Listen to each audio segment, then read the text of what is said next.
Hello दोस्तों, स्वागत है आपका पांगी सीरीज के 5th पार्ट में।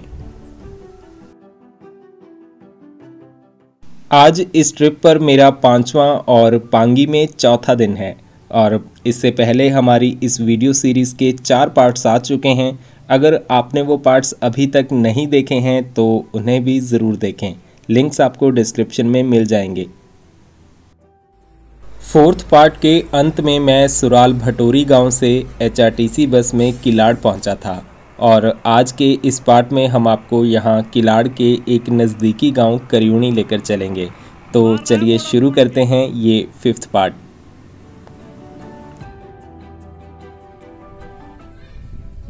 पांगी घाटी का मुख्यालय किलाड़ में है, जो कि 2590 मीटर की ऊंचाई पर बसा एक खूबसूरत सा टाउन है। घाटी के मेन गवर्नमेंट ऑफिसेज किलाड़ में ही हैं। यहाँ की सबसे बड़ी परेशानी है इस घाटी की कनेक्टिविटी। इस घाटी तक पहुँचने के 3 रास्ते हैं, लेकिन तीनों की हालत बहुत ही खराब है। ज़िला मुख्यालय चंबा से किलाड़ की दूरी 170 किलोमीटर है, लेकिन ये रास्ता इतना चुनौतियों भरा है कि साधारण बंदा यहाँ आने से पहले 10 बार सोचेगा। ये रोड 4500 मीटर्स ऊंचे साच पास से होकर आता है और साल के सिर्फ 4-5 महीने ही खुलता है। इस रूट की वीडियो हम इस सीरीज़ के 2nd पार्ट में आपके साथ शेयर कर चुके हैं, आप उस पार्ट को भी ज़रूर देखें।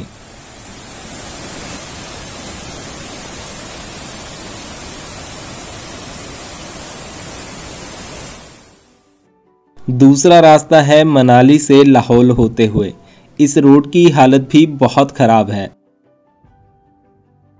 हालांकि ये तांदी किलाड़ किश्तवाड़ रोड BRO के अधीन है, लेकिन हम इस सीरीज़ के अगले पार्ट में दिखाएंगे कि इसकी एक्चुअल हालत कैसी है।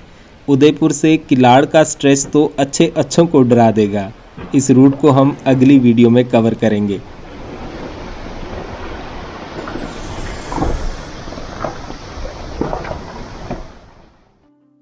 तीसरा रास्ता है जम्मू कश्मीर के डोडा और किश्तवाड़ से होते हुए। ये रोड तो वैसे ही दुनिया की सबसे खतरनाक सड़कों में से एक है और यहाँ बड़े वाहन जा भी नहीं पाते। और ये सारे रास्ते सर्दियों में बंद भी हो जाते हैं। फिर गर्मियाँ आते ही सबसे पहले किश्तवाड़ वाला रोड खुलता है, फिर मनाली वाला और अंत में चंबा वाला। किलाड़ पहुंचने पर मैं 2 दिन तो यहाँ चंद्रभागा होमस्टे में रुका हुआ था, मगर आज सुराल से लौटने पर मैंने सोचा कि होटल चेंज किया जाए, क्योंकि यहाँ मुझे नीचे वाले फ्लोर पर रूम मिला और वहाँ से अच्छे व्यूज़ दिखाई नहीं देते। ऊपर के फ्लोर्स ऑलरेडी बुक्ड हैं। यहाँ रूम का टैरिफ 800 रुपये है। तो मैं यहाँ पास में हिमाचल प्रदेश फॉरेस्ट डिपार्टमेंट के इको टूरिज़्म भवन में गया। हालांकि यहाँ पर रूम्स के लिए गवर्नमेंट एम्प्लॉयज़ को ही प्रायोरिटी दी जाती है और यहाँ के केयर टेकर बोलते कि आज सिर्फ VIP रूम ही खाली है, तो वो नहीं दे सकते। फिर मैं इनके ऑफिसर के पास गया और थोड़ी रिक्वेस्ट करने पर उन्होंने मुझे ये VIP रूम दे दिया। यहाँ पर प्राइवेट गेस्ट के लिए चार्जेस 500 रुपीज़ हैं।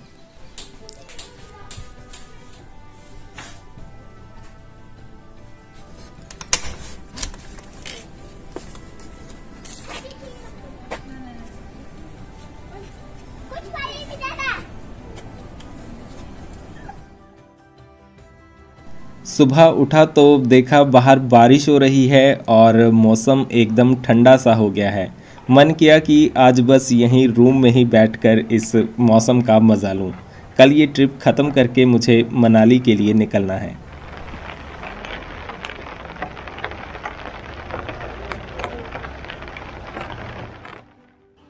फिर शाम तक बारिश रुक गई तो मैंने सोचा बस स्टैंड जाकर कल की बस का टाइम वगैरह पता कर लूँ। HRTC केलांग का सब डिपो किलाड़ में भी है और यहाँ पांगी घाटी में इसी डिपो द्वारा बस सर्विसेज दी जाती हैं। इस घाटी में सड़क से जुड़े लगभग सभी गांवों तक HRTC बस जाती है। 30 से अधिक लोकल रूट्स के साथ साथ किलाड़ चंबा और किलाड़ कुल्लू रूट पर भी HRTC की बसेज यहाँ से चलती हैं। हालांकि बसेस का चलना सड़क के ऊपर ही निर्भर रहता है, तो आप आने से पहले बसेस का स्टेटस ज़रूर पता कर लें।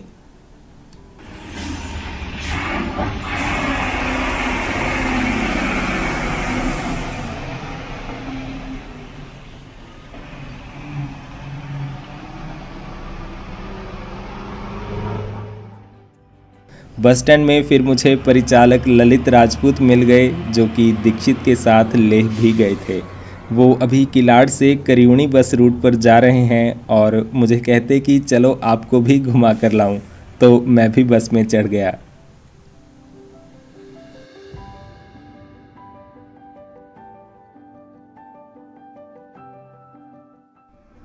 बस शाम 5:15 बजे किलाड़ से चली।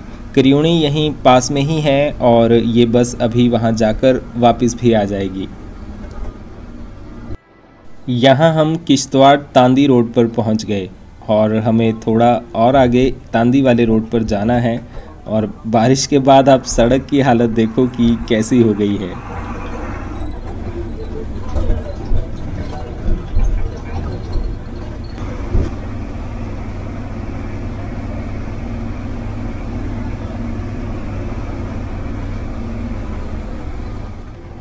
इसके बाद हमें पार करना है ये नाला।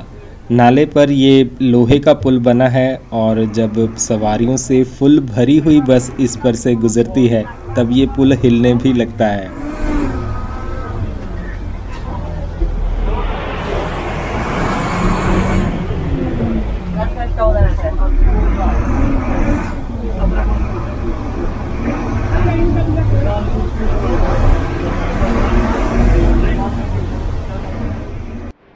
और यहाँ से हमें करियूणी के लिए ऊपर की तरफ जाना है।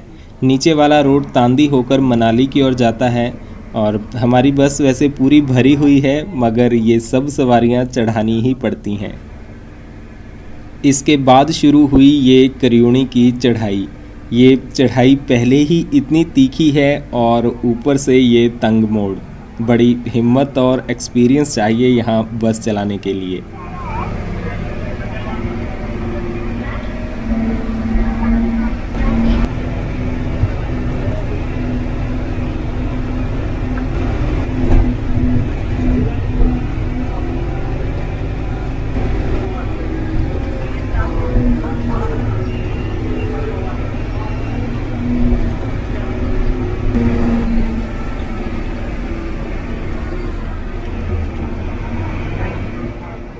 चार 5 किलोमीटर्स की चढ़ाई चढ़ने के बाद अब सीधा सा रोड आ गया और यहाँ से दिखाई देने लगे बहुत ही सुंदर व्यूज़। और इसके थोड़ा ही आगे जाने पर एक खतरनाक सा स्ट्रेच भी आ जाता है। एकदम कच्ची और पथरीली सी सड़क है और चट्टानों को काट काट कर रोड बनाया हुआ है। नीचे है गहरी खाई और चिनाब नदी। यहाँ आकर तो रोंगटे ही खड़े हो जाते हैं।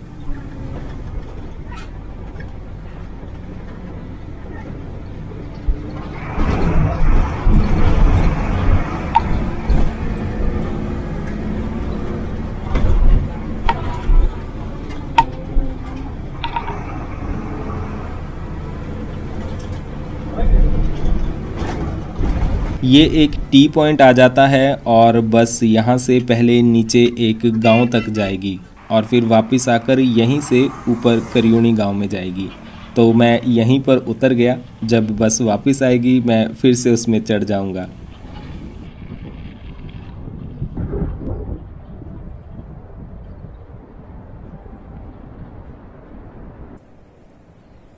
ये सामने किलाड़ दिखाई दे रहा है और घाटी के बीच में ये चिनाब नदी।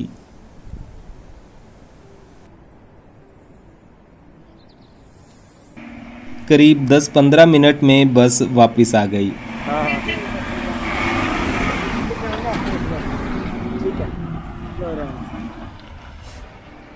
और मैं बस में बैठकर चल पड़ा करियूणी की ओर।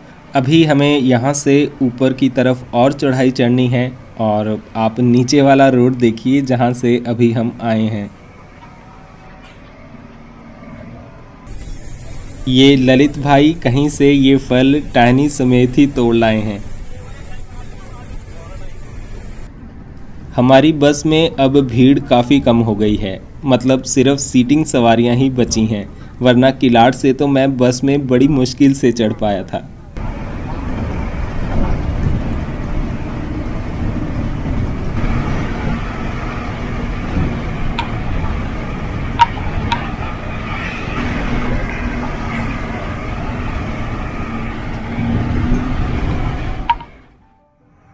साढ़े 6 बजे हमारी बस पहुंच गई करियूनी और यहाँ से अब वापस किलाड़ जाएगी। ये करियूनी गांव भी काफ़ी सुंदर जगह पर बसा है और लोग बस से उतरकर अब अपने घरों की ओर जा रहे हैं।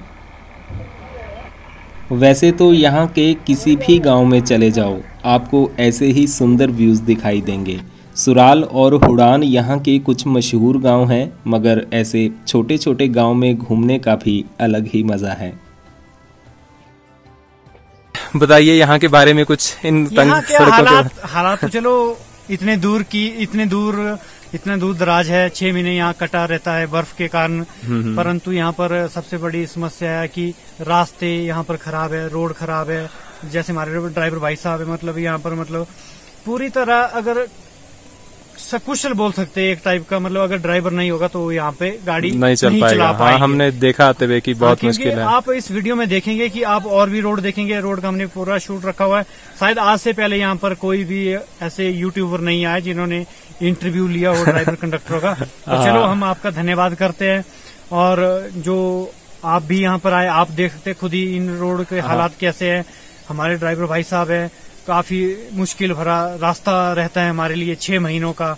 अच्छा, तो फिर जब 6 महीने जब बर्फ पड़ जाती है तो बसेस बंद हो जाती हैं? जी, फिर बसेस पूरी बंद हो जाती है। उसके बाद घाटी बिल्कुल पूरी तरह लॉक हो जाती है। ना यहाँ का संपर्क वहाँ रहता है, ना वहाँ का। यहाँ मात्र एक नेटवर्क है BSNL, वो भी यहाँ किलाड़ में चलता है या चुनिंदा जगहों पे। अगर कहीं रास्ते में गाड़ी खराब होगी तो उसका भी फिर मैसेज देना पड़ता है, जैसे दूसरे बंदे के पास, कि उसको आपने बताना। जैसे गाँव में पहले मैसेज दिया करते थे, उस तरह से मैसेज दिया जाता है बस।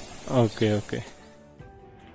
5-10 मिनट यहाँ रुकने के बाद बस वापस चल पड़ी। अब हमें लगातार नीचे की तरफ उतराई उतरनी है। वापसी में हमारी बस में बस 1-2 ही सवारियां हैं। इस टाइम किलाड़ जाने वाली सवारियां काफ़ी कम होती हैं।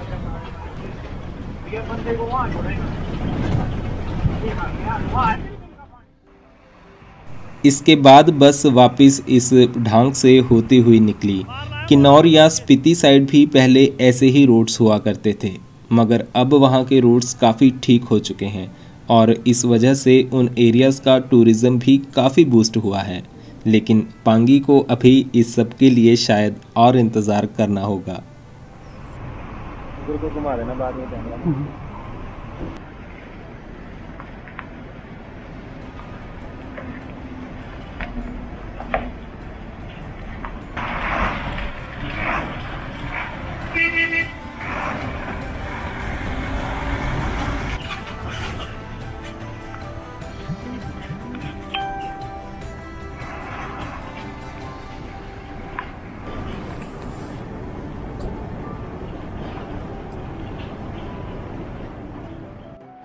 वापस आते हुए हमें ज़्यादा टाइम नहीं लगा। एक तो बस खाली है और ऊपर से उतराई भी।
7:30 बजे तक हम वापस किलाड़ पहुंच गए और फिर मैं ललित भाई के साथ उनके रेस्ट रूम में भी गया और उन्होंने मुझे डिनर भी वहीं करवा दिया।